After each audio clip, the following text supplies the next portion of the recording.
Hello friends, welcome back to cleanly. ഇന്നത്തെ ലെക്ചറിൽ നമ്മൾ ഡിസ്കസ് ചെയ്യാൻ പോകുന്നത് 11/6/2025 RRB നടത്തിയ ഗ്രാജുവേറ്റ് ലെവൽ NTPC പ്രിലിംസ് എക്സാമിൻ്റെ ഫസ്റ്റ് ഷിഫ്റ്റിലെ റിമൈനിങ് ക്വസ്റ്റ്യൻസ് ആണ്. So let's move to the questions.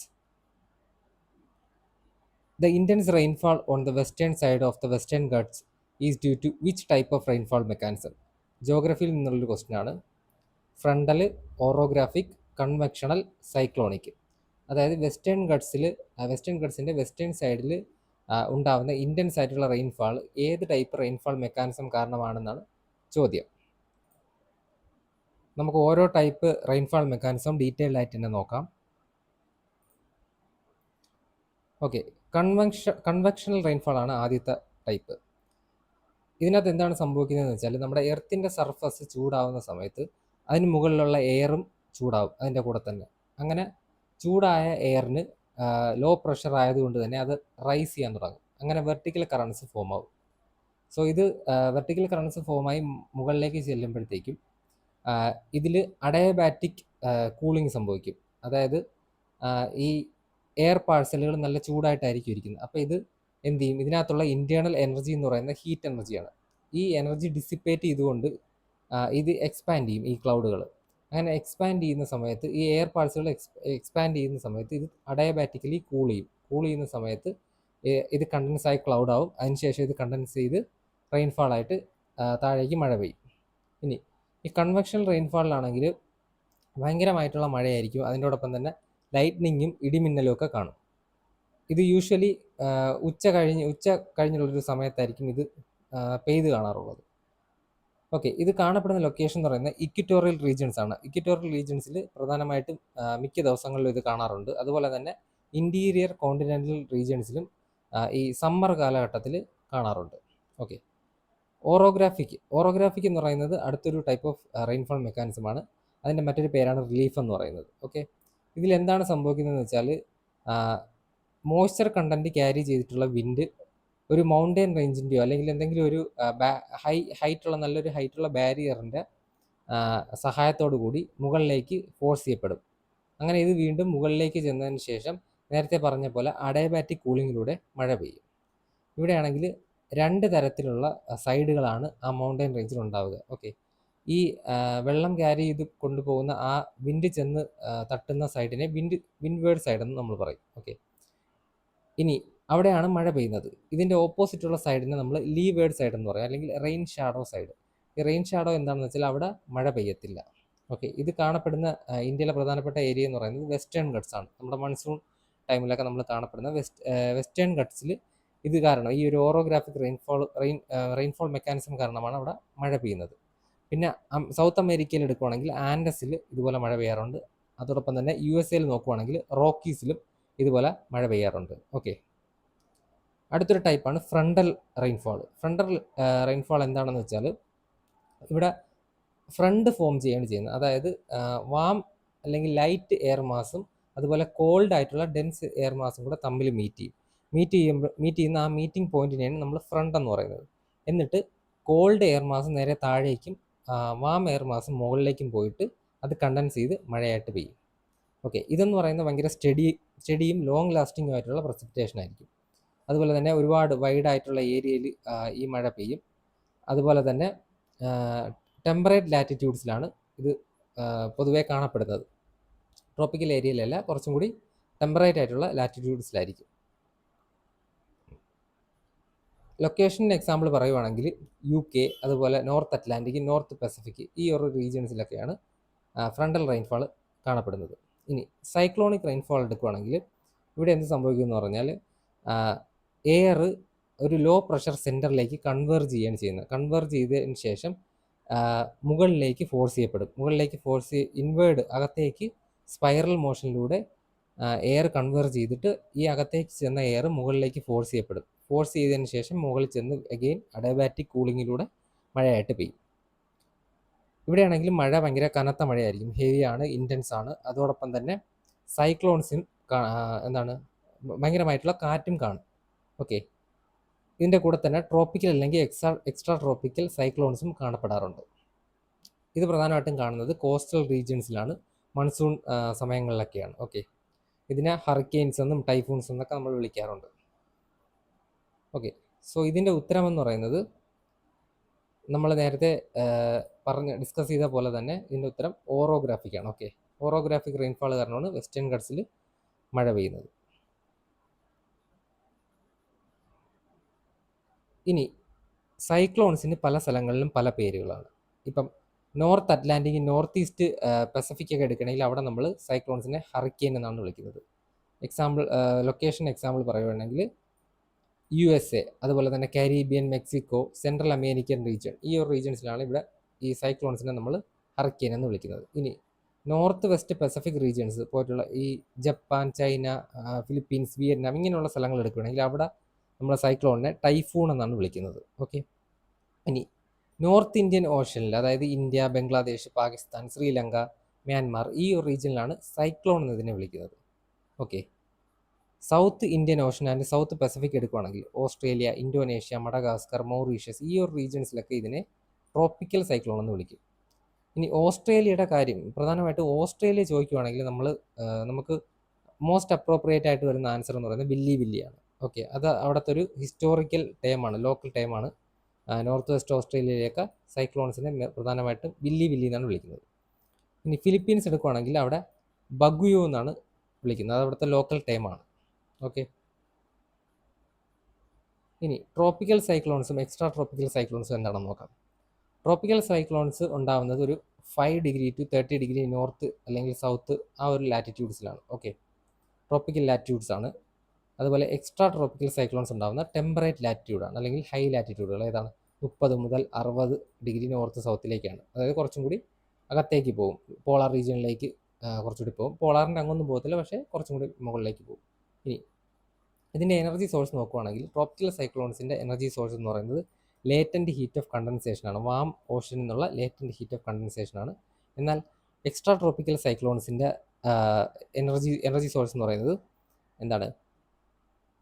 Air മാസുകൾ തമ്മിലുള്ള ടെമ്പറേച്ചർ ഗ്രേഡിയൻസ് ആണ്. ഓക്കെ, ഇനി ട്രോപ്പിക്കൽ സൈക്ലോൺസിൽ ഫ്രണ്ട് ഒന്നും ഫോം ചെയ്യത്തില്ല, എന്താണ്? ഹോമോജീനിയസ് ആയിട്ടുള്ള എയർ മാസ് ആയിരിക്കും. എന്നാൽ എക്സ്ട്രാ ട്രോപ്പിക്കൽ സൈക്ലോൺസിൽ ക്ലിയർ ആയിട്ട് നമുക്കവിടെ ഫ്രണ്ട് ഫോം ചെയ്യുന്ന കാണാൻ പറ്റും. വാമും കോൾഡ് എയറും കൂടെ ചെന്ന് മീറ്റ് ചെയ്ത് അവിടെ ഫ്രണ്ട് ഫോം ചെയ്യും. ഓക്കെ, ഇനി സെൻട്രൽ അല്ലെങ്കിൽ കോർ നോക്കുകയാണെങ്കിൽ വാമായിട്ടുള്ള കോറായിരിക്കും എവിടെ? ട്രോപ്പിക്കൽ സൈക്ലോൺസിന്. സറൗണ്ടിങ്ങിനെക്കാട്ടിലും വാമായിരിക്കും ട്രോപ്പിക്കൽ സൈക്ലോൺസിന്. എന്നാൽ എക്സ്ട്രാ ട്രോപ്പിക്കൽ സൈക്ലോൺസിനാണെങ്കിൽ കോൾഡ് കോറായിരിക്കും. ഓക്കെ, മൂവ്മെൻറ്റ് നോക്കുവാണെങ്കിൽ ട്രോപ്പിക്കൽ സൈക്ലോൺസ് മൂവ് ചെയ്യുന്ന വെസ്റ്റ് വേർഡ് ആയിരിക്കും. ഓക്കെ, എങ്കിൽ എക്സ്ട്രാ ട്രോപ്പിക്കൽ സൈക്ലോൺസ് മൂവ് ചെയ്യുന്നത് വെസ്റ്റിൽ നിന്നും ഈസ്റ്റിലേക്കായിരിക്കും. അതുകൊണ്ട് തന്നെ വെസ്റ്റിൽ നിന്ന് ഈസ്റ്റിലേക്ക് മൂവ് ചെയ്യുന്നതുകൊണ്ട് എക്സ്ട്രാ ട്രോപ്പിക്കൽ സൈക്ലോൺസ് നമ്മൾ വെസ്റ്റർലീസ് എന്നാണ് വിളിക്കുന്നത്. ഇനി സൈസ് നോക്കുവാണെങ്കിൽ ട്രോപ്പിക്കൽ സൈക്ലോൺസ് വളരെ സ്മോളർ ഡയമീറ്റർ ഉള്ള, അല്ലെങ്കിൽ കൂടുതൽ ഇൻറ്റൻസ് ആയിട്ടുള്ള സ്മോളർ ഡയമീറ്റർ ഉള്ള സൈക്ലോൺസ് ആണ് ട്രോപ്പിക്കൽ സൈക്ലോൺസ്. എന്നാൽ എക്സ്ട്രാ ട്രോപ്പിക്കൽ സൈക്ലോൺസ് അങ്ങനെയല്ല, ലാർജർ ആയിട്ടുള്ള ഡയമീറ്റർ ആയിരിക്കും. അതുപോലെ വാസ്റ്റ് ജിയോഗ്രഫിക് ഏരിയാസ് ഈ എക്സ്ട്രാ ട്രോപ്പിക്കൽ സൈക്ലോൺസ് കവർ ചെയ്യുന്നതായിട്ട് കാണാം. ഇനി സൈക്ലോണിൻ്റെ മറ്റൊരു പ്രത്യേകത എന്താണെന്ന് വെച്ചാൽ നോർത്തേൺ ഹെമിസ്ഫിയറിൽ സൈക്ലോൺ റൊട്ടേറ്റ് ചെയ്യുന്നത് ആൻറ്റി ക്ലോക്ക് വൈസ് ഡയറക്ഷനിലാണ്. ആൻഡ് സദേൺ ഹെമിസ്ഫിയർ എടുക്കുകയാണെങ്കിൽ സൈക്ലോൺ റൊട്ടേറ്റ് ചെയ്യുന്നത് ക്ലോക്ക് വൈസ് ഡയറക്ഷനിലുമാണ്. നോർത്തേൺ ഹെമിസ്ഫിയറിൽ വിൻഡിൻ്റെ ഡിഫ്ലക്ഷൻ എന്ന് പറയുന്നത് ഇക്വേറ്ററിൽ നിന്ന് ഇങ്ങനെ വിൻഡ് പോകുമ്പോൾ റൈറ്റ് വേർഡ് ഡിഫ്ലക്ഷൻ ഉണ്ടാകും. അതുപോലെ സദേൺ ഹെമിസ്ഫിയറിലാണെങ്കിൽ വിൻഡ് ലെഫ്റ്റ് വേർഡ് ഡിഫ്ലക്ഷനാണ് ഉണ്ടാകുന്നത്. ഇക്വേറ്ററിൽ നിന്ന് ലെഫ്റ്റിലേക്ക് ഡിഫ്ലക്റ്റ് ചെയ്യും. വിൻഡിൻ്റെ ഡയറക്ഷൻ റെസ്പെക്ട് ചെയ്ത് നോക്കുമ്പോൾ വിൻഡ് ലെഫ്റ്റിലേക്ക് ഡിഫ്ലക്റ്റ് ചെയ്യും. നോർത്തേൺ ഹെമിസ്ഫിയറിലാണെങ്കിൽ റൈറ്റിലേക്ക്. ഇനി അത് നമുക്ക് ഡീറ്റെയിൽ ആയിട്ട് കുറച്ചുകൂടി നോക്കാം. അതായത് ഈ സൈക്ലോണിൻ്റെ റൊട്ടേഷണൽ ഡയറക്ഷനൊക്കെ എങ്ങനെയാണ് വരുന്നതെന്ന് നോക്കുവാണെങ്കിൽ നമ്മളിപ്പോൾ ഇക്വേറ്റർ എടുക്കുവാണെങ്കിൽ എർത്തിൻ്റെ ഇക്വേറ്റർ എന്ന് പറയുന്ന ഈ ഒരു റീജിയൻ നല്ല ദൂരം കൂടിയ റീജിയനാണ്. അതായത് ഇവിടെ ഒരു പോയിൻ്റ് ഉണ്ട് എങ്കിൽ അത് 24 അവർ കൊണ്ട് ഇങ്ങനെ കറങ്ങി തിരിച്ച് ഇതുവഴി വന്ന് ഇവിടെ എത്താനെടുക്കുന്ന ടൈമും, അതേപോലെ തന്നെ പോളിലൊരു പോയിൻ്റ് ഉണ്ടെങ്കിൽ അത് ഇങ്ങനെ കറങ്ങി ഇവിടെ തിരിച്ചെത്താനെടുക്കുന്ന ടൈമും ഒന്നാണ്. പക്ഷേ രണ്ടിൻ്റെ സ്പീഡ് വ്യത്യാസമാണ്. പോളിലുള്ള പോയിന്റിന് കുറച്ച് ദൂരം കവർ ചെയ്താൽ മതി, എന്നാൽ ഇക്വേറ്ററിലുള്ള ഒരു പോയിന്റിന് ഒത്തിരി അധികം ദൂരം കവർ ചെയ്യേണ്ടി വരും. അപ്പോൾ എന്ത് പറ്റുമെന്ന് വെച്ചാൽ പോളിലുള്ള പോയിന്റ് വളരെ പതുക്കെയും എന്നാൽ ഇക്വേറ്ററിലുള്ള പോയിന്റ് വളരെ വേഗത്തിലുമാണ് മൂവ് ചെയ്യുന്നത്. ഓക്കെ, അപ്പോൾ എന്ത് സംഭവിക്കുന്നത് വെച്ചാൽ ഇക്വേറ്ററിലുള്ള ഗ്രൗണ്ടും അതിന് മുകളിലുള്ള എയറും ഒരേ ഡയറക്ഷനിലാണ്. എർത്ത് അറിയാമല്ലോ, എർത്ത് മൂവ് ചെയ്യുന്നത്, എർത്ത് റൊട്ടേറ്റ് ചെയ്യുന്നത് വെസ്റ്റിൽ നിന്ന് ഈസ്റ്റിലേക്കാണ്. ഓക്കെ, അപ്പം ഇവിടുത്തെ ഗ്രൗണ്ടും ഇതിൻ്റെ മുകളിലുള്ള എയറും വെസ്റ്റിൽ നിന്ന് ഈസ്റ്റിലേക്ക് ഒരേ സ്പീഡിൽ ഇങ്ങനെ പോകും. എന്നാൽ ഇവിടെ നിന്നൊരു വിൻഡ് ഈ ഡയറക്ഷനിലേക്ക് പോളിലേക്ക് അടിക്കുവാണെങ്കിൽ ഇത് ഇങ്ങോട്ട് പോകും തോറും റൈറ്റിലേക്ക് ഡിഫ്ലക്റ്റ് ആവും. കാരണം എന്താണെന്ന് വെച്ചാൽ ഇവിടുത്തെ ഗ്രൗണ്ടിൻ്റെ അത്രയും സ്പീഡ് ഇവിടുത്തെ ഗ്രൗണ്ടിനില്ല. അപ്പോൾ ഇവിടെ ഒരു പോയിന്റ് എടുക്കുവാണെങ്കിൽ ഇവിടെ നിന്ന് വരുന്ന കാറ്റ് ഇവിടുത്തെ ഗ്രൗണ്ടിൻ്റെ അതേ വേഗതയിലായിരിക്കും ഈ സൈഡിലേക്ക് അടിച്ചുകൊണ്ടിരിക്കുന്നത്. എന്നാൽ ഇങ്ങോട്ട് എത്തുമ്പോൾ എന്ത് പറ്റും? ഗ്രൗണ്ടിന് സ്പീഡ് കുറയും, എന്നാൽ കാറ്റിന് അത്രയും തന്നെ സ്പീഡ് കാണും. അപ്പം ഗ്രൗണ്ടിന് കാറ്റിൻ്റെ കൂടെ പിടിക്കാൻ പറ്റത്തില്ല. അപ്പോൾ ഗ്രൗണ്ട് ബാക്കിലായി പോകും. കാറ്റ് റൈറ്റിലേക്ക് ഡിഫ്ലക്റ്റ് ആവുന്നതായിട്ട് നമുക്ക് കാണാം. ഇനി പോളിൽ നിന്ന് ഇക്വേറ്ററിലേക്ക് വരുന്ന കാറ്റാണെങ്കിൽ എന്താ സംഭവിക്കുക? പോളിൽ വിൻഡിന് സ്പീഡ് കുറവാണ്. ഓക്കെ, പോളിന് വിൻഡിന് സ്പീഡ് കുറവായതുകൊണ്ട് ഗ്രൗണ്ടിന് സ്പീഡ് കുറവാണ്. സോ ഇവിടെ നിന്ന് വരുന്ന വിൻഡുകൾക്ക് ഇങ്ങോട്ടുള്ള സ്പീഡ് കുറവാണ്. അപ്പോൾ ഇങ്ങോട്ട് വരും തോറും, ഇക്വേറ്ററിനടുത്തേക്ക് വരും തോറും ഗ്രൗണ്ടിന് സ്പീഡ് കൂടുന്നത് കൊണ്ട് തന്നെ ഗ്രൗണ്ട് വളരെ വേഗത്തിൽ ഇങ്ങോട്ട് പോകും. അതിനോടൊപ്പം കാറ്റിന് പിടിക്കാൻ പറ്റത്തില്ല. അപ്പം കാറ്റ് ഈ ഡയറക്ഷനിലേക്ക് ഡിഫ്ലക്റ്റ് ആകപ്പെടും. ഗ്രൗണ്ട് പെട്ടെന്ന് ഇങ്ങോട്ടും പോകും, എന്നാൽ കാറ്റ് ഇവിടെ തന്നെ നിലനിൽക്കും. അപ്പം ലെഫ്റ്റിലേക്ക് ഡിഫ്ലക്റ്റ് ആവും. ഓക്കെ, ഇവിടെ നിന്ന് നോക്കുവാണെങ്കിൽ, കാറ്റിൻ്റെ ഡയറക്ഷൻ നോക്കുവാണെങ്കിൽ അവിടെ റൈറ്റ് വേർഡ്സ് ആയിട്ടുള്ള ഡിഫ്ലക്ഷനാണ്. കാറ്റിന് റൈറ്റ് വേർഡ്, ഇവിടെ നിന്നാണെങ്കിലും കാറ്റ് റൈറ്റ് വേർഡ് ഡിഫ്ലക്റ്റ് ആവും. ഇനി ഇവിടെ നമ്മൾ ആലോചിച്ചാൽ മതി, ഇങ്ങനെ രണ്ട് ഫോഴ്സ് ആക്ട് ചെയ്യുന്നതിനിടയിൽ നമ്മളൊരു ക്രിക്കറ്റ് ബോൾ കൊണ്ടുവച്ചാൽ എന്ത് സംഭവിക്കും? ഇവിടെ നിന്ന് ഇങ്ങനൊരു ഫോഴ്സ്, അതുപോലെ തന്നെ ഇവിടെ നിന്ന് ഇങ്ങനൊരു ഫോഴ്സ്. അപ്പം ഇത് ഓട്ടോമാറ്റിക്കലി ആൻറ്റി ക്ലോക്ക് വൈസ് കറങ്ങാൻ തുടങ്ങും. അതാണ് സൈക്ലോൺ സംഭവിക്കുന്നത്. ഇതേ സെയിം കാര്യം തന്നെയാണ് സദേൺ ഹെമിസ്ഫിയറിൽ നടക്കുന്നത്. സദേൺ ഹെമിസ്ഫിയറിൽ വിൻഡ് എന്ത് ചെയ്യും? ലെഫ്റ്റിലേക്ക് ഡിഫ്ലക്റ്റ് ആവും. അതുപോലെ തന്നെ പോളിൽ നിന്ന് വരുന്നതാണെങ്കിലും ലെഫ്റ്റിലേക്ക് ഡിഫ്ലക്റ്റ് ആവും. ഇതേ സെയിം പ്രിൻസിപ്പിൾ. ഇവിടെ ഒരു സൈക്ലോൺ ഉണ്ടെങ്കിൽ എന്ത് സംഭവിക്കും? സൈക്ലോൺ ഇങ്ങനെ ക്ലോക്ക് വൈസ് കറങ്ങാൻ തുടങ്ങും. ഓക്കെ, അതുകൊണ്ടാണ് നോർത്തേൺ ഹെമിസ്ഫിയറിൽ ആൻറ്റി ക്ലോക്ക് വൈസും സദേൺ ഹെമിസ്ഫിയറിൽ ക്ലോക്ക് വൈസുമായിട്ടും സൈക്ലോൺ കറങ്ങുന്നത്. അതെല്ലാവർക്കും മനസ്സിലായെന്ന് വിശ്വസിക്കുന്നു. നമുക്ക് അടുത്ത ക്വസ്റ്റ്യനിലേക്ക് പോവാം. Which of the following national parks is recognised as the world's only floating national park? ജോഗ്രഫിയിൽ നിന്ന് തന്നെയുള്ള മറ്റൊരു ക്വസ്റ്റ്യൻ ആണ്. ലോകത്തിലെ ഒരേ ഒരു ഫ്ലോട്ടിംഗ് നാഷണൽ പാർക്ക് ഏതാണെന്നാണ് ചോദ്യം. Sundarbans National Park, Bhitarkanika National Park, Keibul Lamjao National Park, Gulf of Mannar Marine National Park. Okay, ഇതിൻ്റെ ഉത്തരം നോക്കുവാണെങ്കിൽ കേബിൾ ലാംചോ നാഷണൽ പാർക്കാണ്. ഓക്കെ, കേബിൾ ലാംചോ നാഷണൽ പാർക്കാണ്. കേബിൾ ലാംചോ നാഷണൽ പാർക്ക് സ്ഥിതി ചെയ്യുന്നത് മണിപ്പൂരിലാണ്. മണിപ്പൂരിലെ ലോക് ടാക്ക് എന്ന് പറയുന്ന ഒരു ഓക്കെ, ഇല്ല, ലോക് ടാക്ക് എന്ന് പറയുന്ന ലേക്കിലാണ് കേബിൾ ലാംചോ നാഷണൽ പാർക്ക് ഒഴുകി നടക്കുന്നത്. ഇനി അതെ, കേബിൾ ലാംചോ നോക്കുകയാണെങ്കിൽ മണിപ്പൂരിലാണ് location. World's only floating national പാർക്കാണ്. അതുപോലെ തന്നെ ലോക് ടാക്ക് ലേക്കിലാണ് സ്ഥിതി ചെയ്യുന്നത്.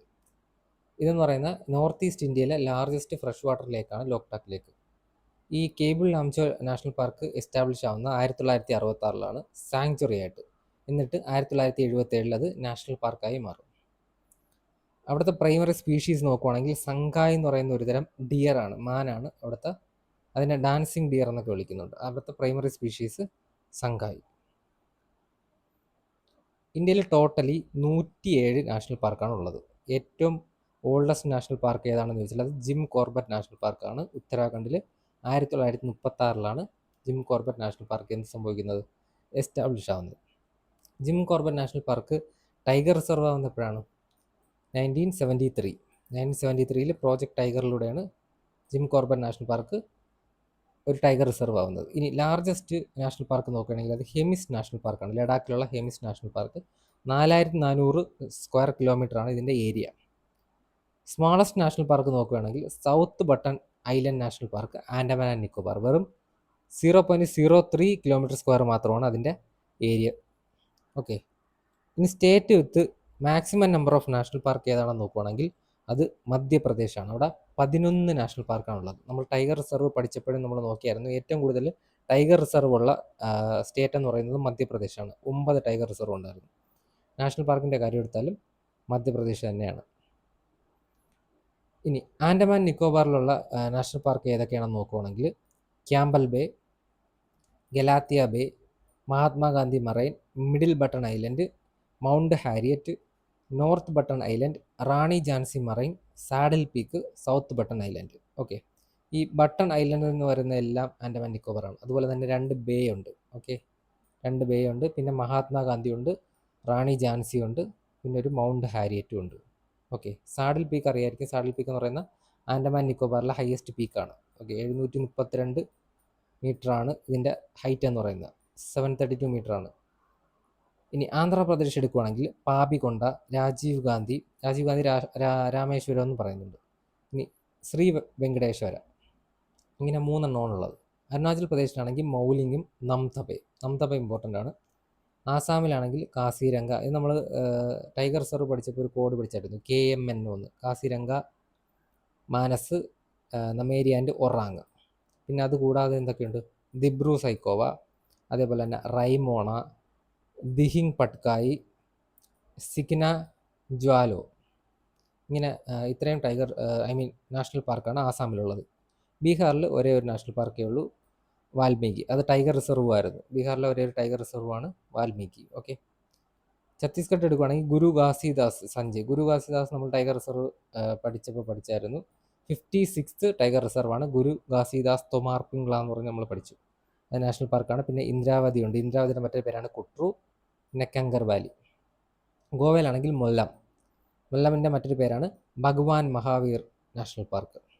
ഗുജറാത്തിൽ ഗിർ എല്ലാവർക്കും അറിയായിരിക്കും. അതുകൂടാതെ ബ്ലാക്ക് ബക്ക്, അവിടുത്തെ ഒരു മാൻ്റെ പേരാണ് ബ്ലാക്ക് ബക്ക്. വേലവാദാർ എന്നും പറയുന്നു, വേലവാദാർ നാഷണൽ പാർക്ക്. പിന്നെ അതുപോലെ തന്നെ Gulf of Kutch National Park, Vansda National Park. Himachal Pradesh എടുക്കുകയാണെങ്കിൽ Great Himalayan National Park, Inderkilla, Khirganga, Pin Valley, സിംബൽബറയുടെ മറ്റൊരു പേരാണ് Colonel Sherjang National Park. Jammu Kashmir എടുക്കുകയാണെങ്കിൽ സിറ്റി ഫോറസ്റ്റ് അല്ലെങ്കിൽ Salim Ali National Park. Then Dachigam ചോദിച്ചിട്ടുണ്ട്. ദാച്ചിങ്കാം, കിഷ്ത്വാർ, കസിനാഗ്. ഓക്കെ, കസിനാഗ് ജമ്മു കാശ്മീരാണ്. കാസിരംഗ ആസാം. ജാർഖണ്ഡ് എടുക്കുകയാണെങ്കിൽ ബെറ്റ്ല നാഷണൽ പാർക്ക്. കർണാടക എടുക്കുമ്പം അൻഷി അല്ലെങ്കിൽ കാളി. ഇത് നമ്മൾ ടൈഗർ റിസർവ് പഠിച്ചായിരുന്നു. ദെൻ ബന്ദിപ്പൂർ, ബനേർഘട്ട, കുഡ്രേമുഖ്, നാഗർഹോളും നമ്മൾ ടൈഗർ റിസർവ് പഠിച്ചായിരുന്നു. ബന്ദിപ്പൂറും പഠിച്ചായിരുന്നു. ഓക്കെ, ടൈഗർ റിസർവാണ്. കേരളം എടുക്കുമ്പം ആനമുടി ഷോള, ഇരവികുളം നാഷണൽ പാർക്കാണ്. അവിടുത്തെ പ്രധാനപ്പെട്ട ആനിമലാണ് മറ്റേ വരയാടെന്ന് പറയുന്നത്. ഇനി മതികെട്ടാൻ ചോല, പാമ്പാടും ചോല, പെരിയാറും പറമ്പിക്കുളമാണ് നമ്മൾ ടൈഗർ റിസർവ് പഠിച്ചത്. ഇനി ഇവിടെ ഉള്ളത് സൈലന്റ് വാലി, പെരിയാർ. ഓക്കെ, ലഡാക്കിലുള്ള നാഷണൽ പാർക്കാണ് largest national park, Hemis. Madhya Pradesh national park നോക്കുകയാണെങ്കിൽ ബാന്ധവ്ഘട്ട്, ഡയനോസർ ഫോസിൽ മാണ്ഡ്ലയിലുള്ള ഫോസിൽ, കൻഹ, കുനോ, മാധവ് ടൈഗർ റിസർവാണ്. അതുപോലെ ബാന്ധവ്ഘട്ട് പഠിച്ചിട്ടുണ്ട്, കൻഹ പഠിച്ചിട്ടുണ്ട്. ദെൻ പന്നയും പെഞ്ചും, ഇത് രണ്ടും ടൈഗർ റിസർവാണ്. ദെൻ സഞ്ജയ് സത്പുര ടൈഗർ റിസർവാണ്, വൻ വിഹാർ. ഓക്കെ, മഹാരാഷ്ട്ര എടുക്കുകയാണെങ്കിൽ ചന്ദോലി, ഗുഗാമൽ, നവഗാവോൺ, പെഞ്ച് വന്നിട്ടുണ്ട്. പെഞ്ച് മധ്യപ്രദേശിലും മഹാരാഷ്ട്രയിലും ഉണ്ടെന്ന് ഞാൻ ടൈഗർ റിസർവ് പഠിപ്പിച്ചപ്പോൾ പറഞ്ഞായിരുന്നു. രണ്ടും കൂടെ ഓപ്ഷനിൽ വരികയാണെങ്കിൽ മധ്യപ്രദേശാണ്. കാരണം മധ്യപ്രദേശിലാണ് കൂടുതൽ ഏരിയ പെഞ്ചിൻ്റെ കിടക്കുന്നത്. ഓക്കെ, പെഞ്ചിൻ്റെ മറ്റൊരു പേരാണ് ജവഹർലാൽ നെഹ്റു നാഷണൽ പാർക്ക്. പിന്നെ സഞ്ജയ് ഗാന്ധി ഉണ്ട്, തദോബ അന്ധേരി നാഷണൽ പാർക്കും ഉണ്ട്. മണിപ്പൂരിൽ നമ്മളിപ്പോൾ പഠിച്ച Keibul Lamjao National Park, then Shirui National Park. Meghalaya എടുക്കുകയാണെങ്കിൽ ബാൽപക്രം, നോക്രേക്ക്. മിസോറാം ആണെങ്കിൽ Murlen, Phawngpui Blue Mountain. ഈ ഫാങ് പുയ് ബ്ലൂ മൗണ്ടൻ ആണ് മിസോറാമിലെ highest peak. Okay, Phawngpui Blue Mountain. Then നാഗാലാൻഡിൻ്റെ ഇന്താങ്കി, ഒഡീഷയിലെ ബിദർകണിക, സിമിലിപാൽ. രാജസ്ഥാനിൽ നോക്കുകയാണെങ്കിൽ മുകുന്ദ്ര ഹിൽസ്, അതേപോലെ താർ ഡെസേർട്ടിലുള്ള Desert National Park. Then Keoladeo Ghana National Park, Ranthambore, Sariska. സിക്കിമിൽ കാഞ്ചൻജംഗ. ഓക്കെ, തമിഴ്നാട് നോക്കുമ്പോൾ ഗ്വീൻഡി, ഗൾഫ് ഓഫ് മാന്നാർ, ഇന്ദിരാഗാന്ധി അല്ലെങ്കിൽ അണ്ണാമലൈ. ദെൻ മുതുമലൈ നമ്മൾ ടൈഗർ റിസർവ് പഠിച്ചായിരുന്നു, മുകുർത്തി. തെലങ്കാനയിൽ കാസു ബഹമാനന്ദ റെഡ്ഡി, മഹാവീർ ഹരിന വനസ്ഥാലി, മൃഗവനി. ത്രിപുരയിൽ clouded leopard and bison. Okay, രണ്ടും ഒരു ആനിമലിൻ്റെ പേര് വെച്ചിട്ടുള്ള നാഷണൽ പാർക്കുകളാണ് ക്രൗഡഡ് ലെപ്പേർഡും ബൈസൺ. ക്രൗഡഡ് ലെപ്പേർഡിൻ്റെ മറ്റൊരു പേരാണ് രാജ്ബാരി. ഉത്തർപ്രദേശിൽ ദുധ്വ, ഇതും ടൈഗർ റിസർവ് പഠിച്ചാണ്. ദുധ്വ നാഷണൽ പാർക്കുമാണ്, ടൈഗർ റിസർവാണ്. ദെൻ ഉത്തരാഖണ്ഡിൽ Jim Corbett, Gangotri, Govind, Nanda Devi, Rajaji and Valley of Flowers. West ബംഗാളിൽ നോക്കുമ്പോൾ ബക്സ, ഗുരുമാര, ജൽദാപാറ, നിയോറ വാലി, സിംഗലീല ആൻഡ് സുന്ദർബൻസ്. സുന്ദർബൻസ് നമ്മൾ എവിടെ പഠിച്ചു? സുന്ദർബൻസും ബക്സയും രണ്ടും നമ്മൾ ടൈഗർ റിസർവ് പഠിച്ചായിരുന്നു. ഓക്കെ, ഇനി ബയോളജി എന്നുള്ളൊരു ചോദ്യമാണ്. In glycolysis which enzyme catalysis the rate limiting phosphorylation of fructose 6 phosphate. Okay, fructose 6 ഫോസ്ഫേറ്റിൻ്റെ ഫോസ്ഫോറൈലേഷൻ നടത്തുന്ന ലിമിറ്റ് ചെയ്യുന്ന, അതിൻ്റെ റേറ്റ് ലിമിറ്റ് ചെയ്യുന്ന കാറ്റാലിസിസ് എൻസൈം ഏതാണെന്നാണ് ചോദ്യം. ഓക്കെ, ഏത് എൻസൈമാണ് അതിൻ്റെ ഏത് എൻസൈമാണ് ഫ്രക്ടോസ് 6 ഫോസ്ഫേറ്റിൻ്റെ ഫോസ്ഫോറൈലേഷൻ എൻ്റെ റേറ്റ് ലിമിറ്റ് ചെയ്യുന്ന എൻസൈം അത് ഏതാണെന്ന്? Okay, pyruvate kinase, glyceraldehyde 3 phosphate dehydrogenase, hexokinase and phosphofructokinase 1. നമുക്ക് നോക്കാം. ഗ്ലൈക്കോലിസിസ് എന്താണെന്ന് നോക്കുകയാണെങ്കിൽ ഗ്ലൈക്കോലിസിസ് ഡിറൈവ് ചെയ്തേക്കുന്ന ഗ്രീക്ക് വേർഡ് ആയിട്ടുള്ള ഗ്ലൈക്കിസ്. ഗ്ലൈക്കിസിൻ്റെ മീനിങ് വെച്ചാൽ സ്വീറ്റ്. അതുപോലെ ലിസിസിൻ്റെ മീനിങ് എന്ന് വെച്ചാൽ സ്പ്ലിറ്റിംഗ് എന്നാണ്. ഓക്കെ, ഇതെന്ന് പറയുന്നത് ഒരു മോളിക്യൂൾ 6 കാർബൺ ആറ്റമുള്ള ഒരു മോളിക്യൂൾ ഗ്ലൂക്കോസിനെ 3 കാർബൺ ആറ്റമുള്ള പൈറുവേറ്റ് ആയിട്ട് 2 മോളിക്യൂൾ പൈറുവേറ്റ് ആയിട്ട് 6 കാർബൺ ആറ്റമുള്ള ഒരു മോളിക്യൂൾ ഗ്ലൂക്കോസിനെ 3 കാർബൺ ആറ്റമുള്ള 2 മോളിക്യൂൾ പൈറുവേറ്റ് ആയിട്ട് കൺവേർട്ട് ചെയ്യുന്ന പ്രോസസ്സിനെയാണ് ഗ്ലൈക്കോലൈസിസ് എന്ന് പറയുന്നത്. ഇതെന്ന് പറയുന്ന പ്രധാനമായിട്ടുള്ള ഓൾമോസ്റ്റ് എല്ലാ ലിവിങ് സെൽസിൻ്റെ സൈറ്റോപ്ലാസം നടക്കുന്നൊരു 10 സ്റ്റെപ്പുള്ള പ്രോസസ്സാണ് ഗ്ലൈക്കോലിസിസ്. ഓക്കെ, ഇതൊരു അനറോബിക് പ്രോസസ്സാണ്. ഇതിന് ഓക്സിജൻ ആവശ്യമില്ല. ഇത് പക്ഷേ എയറോബിക്കും അനറോബിക്കും ഓർഗാനിസത്തിലും രണ്ടിലും നടക്കുന്നുണ്ട്. ഇനി ഇവിടെ സംഭവിക്കുന്നത് എന്താണെന്ന് വെച്ചാൽ ഫ്രക്ടോസ് 6 ഫോസ്ഫേറ്റിനെ F6P-നെ ഫ്രക്ടോസ് 1,6 ബിസ്ഫോസ്ഫേറ്റ് ആയിട്ട് കൺവേർട്ട് ചെയ്യുന്നുണ്ട്. ഓക്കെ, ഇനി ഇതിന് ആവശ്യമാവുന്ന ഈ ഒരു സ്റ്റെപ്പിനെ കാറ്റലൈസ് ചെയ്യുന്ന എൻസൈമാണ് ഫോസ്ഫോഫ്രക്ടോകൈനേസ് 1 എന്ന് പറയുന്നത്. ഓക്കെ, നമ്മളിവിടുത്തെ ക്വസ്റ്റ്യൻ അതായിരുന്നു, ഏത് എൻസൈം ആണെന്നാണ് ചോദ്യം. ഉത്തരം ഫോസ്ഫോഫ്രക്ടോകൈനേസ് 1 ആണ്.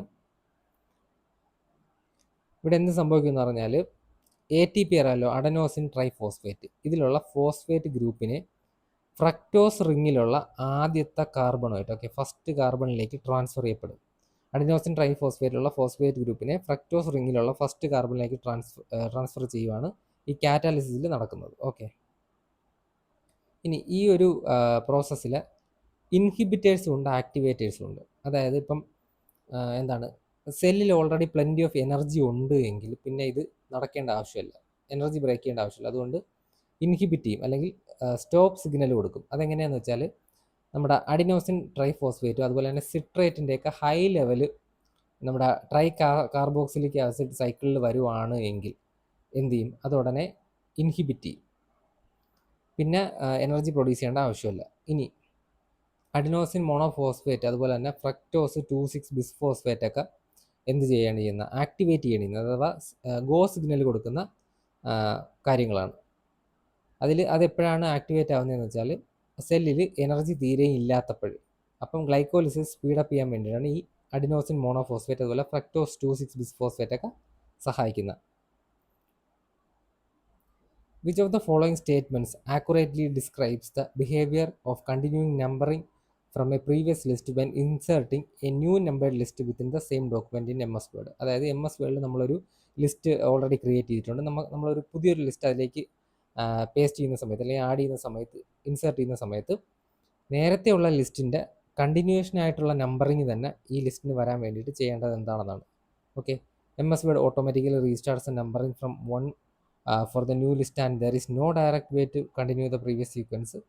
ഒരിക്കലുമല്ല, ഓട്ടോമാറ്റിക്കലി റീസ്റ്റാർട്ട് ചെയ്യുക. അതുപോലെ തന്നെ പ്രീവിയസ് സീക്വൻസ് സ്റ്റാർട്ട് ചെയ്യാൻ വഴിയൊന്നുമില്ല, അങ്ങനെയൊന്നുമില്ല. Okay, MS Word provides an option upon creating the new list to continue from previous list which needs to be explicitly selected. Okay, ഇതാണ് കറക്റ്റ് ആൻസർ. അതായത് MS Word എന്താ ചെയ്യുന്നതെന്ന് വെച്ചാൽ ഒരു ലിസ്റ്റ് നമ്മൾ add ചെയ്യുന്ന സമയത്ത് കണ്ടിന്യൂ ഫ്രം പ്രീവിയസ് ലിസ്റ്റ് അങ്ങനെ ഒരു ഓപ്ഷൻ നമുക്ക് ചോദിക്കും.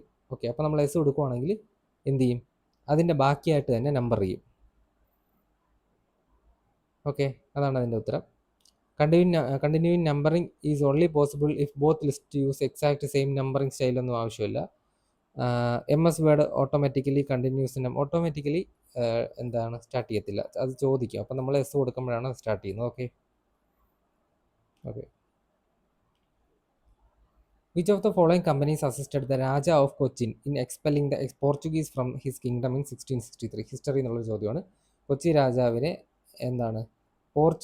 കൊച്ചി രാജാവിനെ ആരാണ് പോർച്ചുഗീസുകാരെ അദ്ദേഹത്തിൻ്റെ കിങ്ഡത്തിൽ നിന്ന് പുറത്താക്കാൻ സഹായിച്ചതെന്നാണ് ചോദ്യം. Okay. Dutch east India company, Spanish east India company, British east India company and French east India company. നമുക്ക് നോക്കാം. ഡച്ച് ഈസ്റ്റ് ഇന്ത്യ കമ്പനിയാണ് ആൻസർ.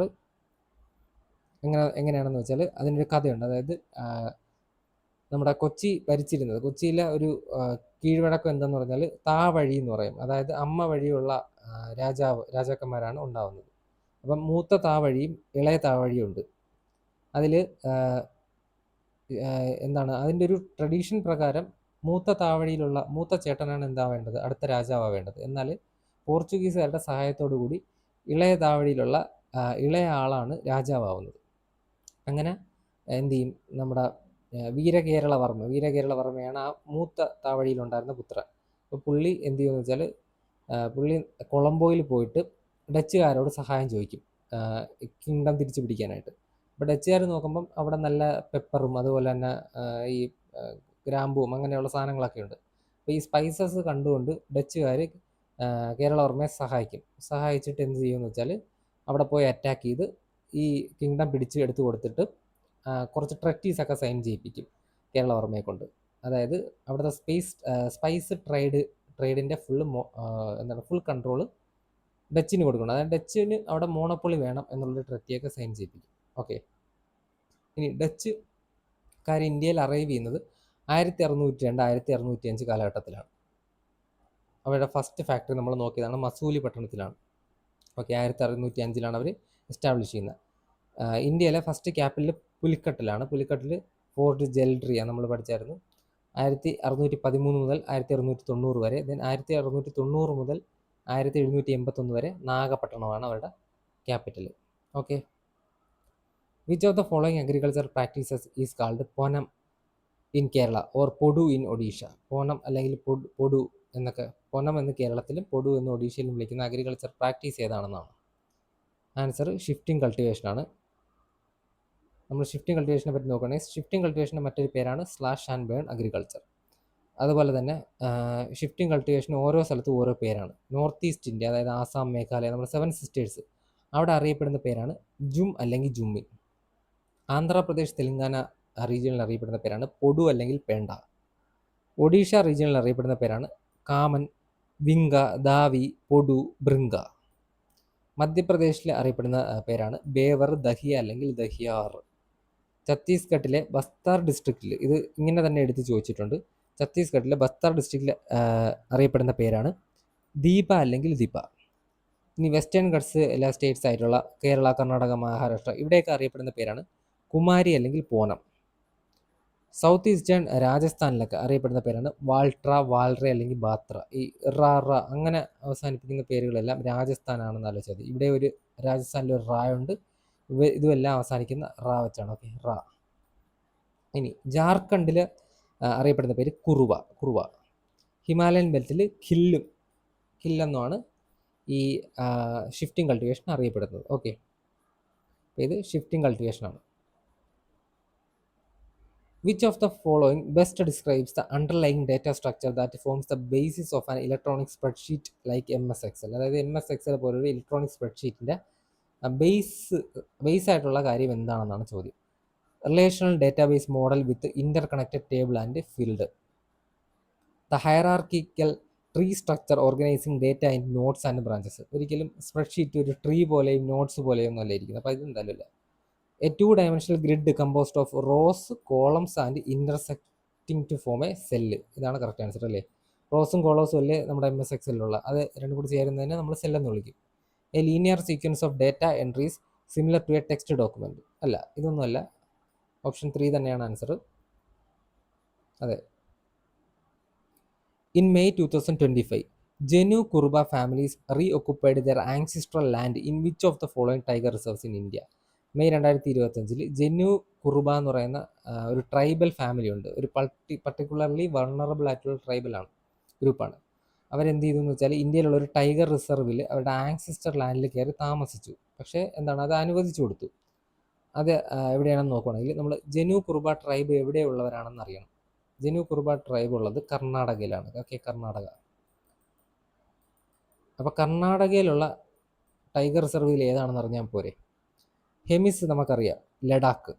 ദെൻ നാഗർഹോൾ കർണാടകയാണ്, അപ്പോൾ നാഗർഹോൾ ആവാനുള്ള സാധ്യതയുണ്ട്. ദെൻ മാനസ് എടുക്കുകയാണെങ്കിൽ ആസാമാണ്.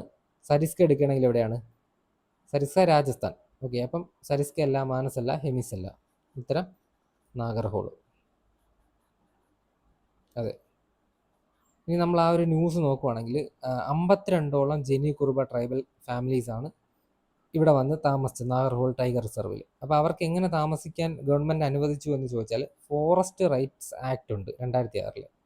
അതിൽ പറയുന്നതെന്ന് വെച്ചാൽ കാട്ടിൽ താമസിക്കുന്ന ട്രൈബ്സിന് അവരുടെ ആൻസിസ്റ്റർ ലാൻഡ്സ് അതുപോലെ തന്നെ ഇതൊക്കെ മാനേജ് ചെയ്യാനുള്ള എന്തുണ്ട്, റൈറ്റ് ഉണ്ട്, ഹിസ്റ്റോറിക്കൽ റൈറ്റ് അവർക്കുണ്ട് ഈ ഒരു ഫോറസ്റ്റ് റൈറ്റ്സ് ആക്ട് 2006 പ്രകാരം. അപ്പോൾ അത് യൂസ് ചെയ്താണ് അവരെന്ത് ചെയ്തത്, അവിടെ വന്ന് താമസിച്ചത്.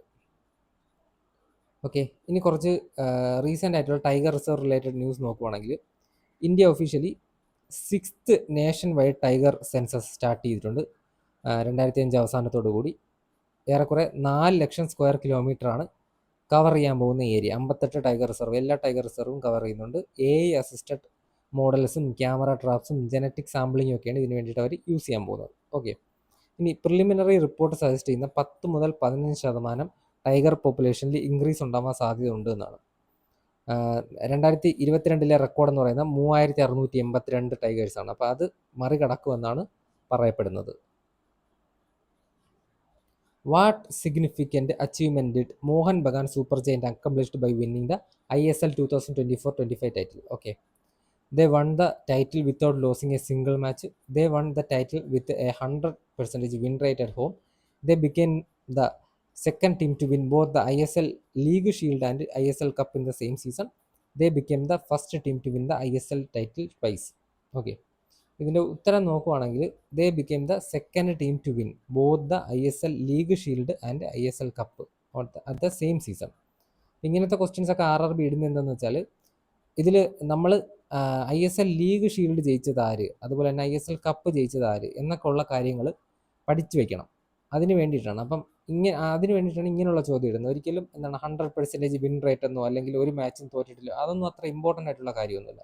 പക്ഷേ ഈ 2 കപ്പുകൾ ജയിച്ചത് ആരാണ് എന്നുള്ളത് അറിയാമെങ്കിൽ നമുക്ക് ഇതുപോലുള്ള ക്വസ്റ്റ്യൻസിനൊക്കെ ഉത്തരം എഴുതാം. അപ്പം അങ്ങനെയുള്ള എല്ലാ കപ്പും നമ്മൾ എന്ത് ചെയ്യണം, ആരാണ് ജയിച്ചതെന്നൊക്കെ ഉള്ളത് പഠിച്ചു വെച്ചിരിക്കണം. നമ്മൾ നോക്കുവാണെങ്കിൽ സ്പോർട്സ് റിലേറ്റഡ് ആയിട്ടുള്ളൊരു കറണ്ട് അഫയേഴ്സ് ആണ്. മാർച്ച് 19, 2026 വേൾഡ് അത്ലറ്റിക്സ് കൗൺസിൽ എന്ത് ചെയ്തു, ഇന്ത്യക്ക് 2028 വേൾഡ് അത്ലറ്റിക്സ് ഇൻഡോർ ചാമ്പ്യൻഷിപ്പ് നടത്താനുള്ള ഹോസ്റ്റിംഗ് റൈറ്റ് കൊടുത്തു. ഓക്കെ, ഇത് നമ്മുടെ ഫസ്റ്റ് ടൈമാണ് നമ്മുടെ കൺട്രിയിൽ ഇത് നടക്കാൻ പോകുന്നത്. ഇത് ഹോസ്റ്റ് ചെയ്യുന്നത് കലിംഗ ഇൻഡോർ സ്റ്റേഡിയമാണ്, ഭുവനേശ്വർ ഒഡീഷയിലുള്ള കലിംഗ ഇൻഡോർ സ്റ്റേഡിയം. ഇന്ത്യ എന്ന് പറയുന്ന 4th ഏഷ്യൻ നേഷനാണ് ഈ ഒരു വേൾഡ് അത്ലറ്റിക്സ് ഇൻഡോർ ചാമ്പ്യൻഷിപ്പ് പോലുള്ളൊരു ബൈനിയൽ ഇവൻ്റ് ഹോസ്റ്റ് ചെയ്യുന്ന 4th ഏഷ്യൻ നേഷനാണ് India. One important outcome of British social reform was. എന്താണ് നമ്മുടെ ബ്രിട്ടീഷ് സോഷ്യൽ റിഫോം കാരണം ഇന്ത്യക്ക് ഉണ്ടായ ഒരു ഔട്ട്കം എന്നാണ് ചോദിച്ചിരിക്കുന്നത്. സ്പ്രെഡ് ഓഫ് റിലീജിയസ് ഫണ്ടമെൻ്റലിസം അല്ല, റിലീജിയസ് ആയിട്ടുള്ള കാര്യങ്ങളൊന്നും അവർ ആ കമ്മ്യൂണൽ റയോട്ടൊക്കെ നടത്താനാണ് നോക്കിയത്. Then increase in caste rigidity ഒന്നും ഉണ്ടായില്ല, എല്ലാവരും ഒരുമിച്ച് നിൽക്കുകയാണ് ചെയ്തിട്ടുള്ളത്. ഡിക്ലൈൻ ഇൻ എഡ്യൂക്കേഷൻ അല്ല, അവർ ഒരുപാട് എഡ്യൂക്കേഷൻ കൊണ്ടുവരാൻ വേണ്ടി ശ്രമിച്ചിട്ടുണ്ട്. Emergence of woman in public life, yes, അതായത് അവരെന്ത് ചെയ്തു, വുമണിന് ഒരുപാട് കാര്യങ്ങൾ ചെയ്തു, അതായത് സതി അതുപോലുള്ള കാര്യങ്ങളൊക്കെ അബോളിഷ് ചെയ്തു. അപ്പോൾ അതുകൊണ്ട് emergence of woman in public ലൈഫാണ് ഇതിൻ്റെ right answer. Which of the following is not the use of baking soda in kitchen? Okay, baking സോഡയുടെ കിച്ചണിലെ യൂസ് അല്ലാത്തത് എന്തെന്നാണ്? For food colouring, in fire extinguishers, as a leavening agent, as an ingredient in antacid. Okay, നമുക്കത് എന്താണെന്ന് നോക്കാം. Four food colouring വേണ്ടിയിട്ട് കിച്ചണിൽ baking soda use ചെയ്യത്തില്ല എന്നാണ് പറയുന്നത്. അപ്പോൾ ബാക്കി 3 കാര്യങ്ങൾ നമുക്ക് എന്താണെന്ന് നോക്കാം.